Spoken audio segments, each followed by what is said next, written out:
Newborn की receiving के जो है वो या न्यूबॉर्न को वसूल करने का, अब आप डिलीवरी रूम के अंदर हैं,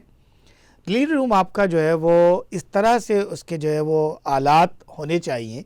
कि जहाँ पर एक नर्स कम से कम जो है वो सिर्फ़ और सिर्फ न्यूबॉर्न से मुताल्लिक़ हो, वो उस चीज़ के अंदर ट्रेंड हो, उस चीज़ की माहिर हो कि न्यूबॉर्न को जब रिसीव किया जाता है तो उसको किस तरह रिसीव करेंगे। मैं आपको कुछ थोड़ी सी चंद चीज़ें बता देता हूँ उसके अंदर कि न्यूबॉर्न रिसीविंग एरिया के अंदर,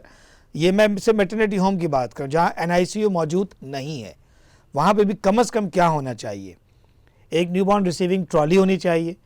ट्रॉली अगर आपके पास मौजूद नहीं है कोई बात नहीं, लेकिन न्यूबॉर्न का रिसीविंग डेजिग्नेटेड या मुतय्यन हिस्सा होना चाहिए कि एक ऐसी कॉट हो जहाँ पे न्यूबॉर्न को डिलीवरी के बाद रखा जाएगा। इसके अलावा 2 बहुत साफ़ सुथरे कपड़े,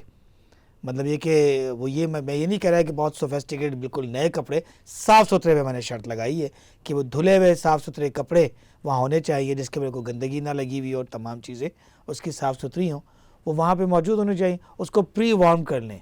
न्यूबॉर्न का जो रिसीविंग ट्रॉली है या रिसीविंग एरिया है उसको गर्म रखने का जो है कोई ना कोई इंतज़ाम होना चाहिए। अगर उस पर ओवरहेड वार्मर नहीं लगा हुआ तो कम से कम साइड से जो है वो हीटिंग वार्मर को मौजूद होना चाहिए वहाँ पर। आप तसव्वुर करें कि न्यूबॉर्न बेबी जो है वो माँ के पेट से पानी के अंदर से आ रहा है, तो जब वो उसको बाहर निकालेंगे तो वो गीला होगा,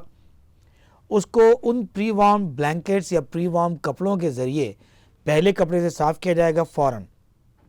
सर से लेके पाँव तक,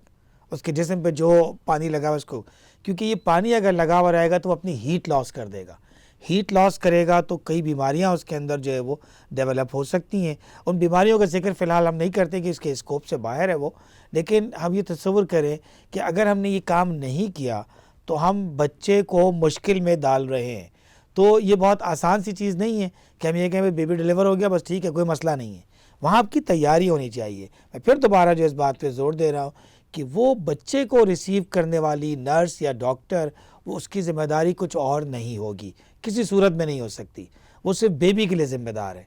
तो बेबी को रिसीव करेगी, पहले तौलिए से या पहले कपड़े से साफ़ करेगी, वार्म एरिया के अंदर लेटाएगी, वहाँ पे उसके दिल की रफ्तार स्टेथोस्कोप से चेक करेगी, वहाँ पर वो उसकी सांस की रफ्तार देखेगी, वहाँ पे उसकी वो रंगत देखेगी, एक्टिविटी देखेगी। इसको एबगार स्कोरिंग सिस्टम कहते हैं,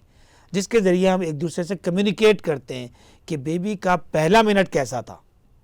बेबी सांस ले रहा था, सही तरह से ले रहा था, दिल की रफ्तार ठीक थी, कलर ठीक था। इससे ये अंदाज़ा होगा कि बेबी प्रॉब्लम में नहीं है। यही काम वो दोबारा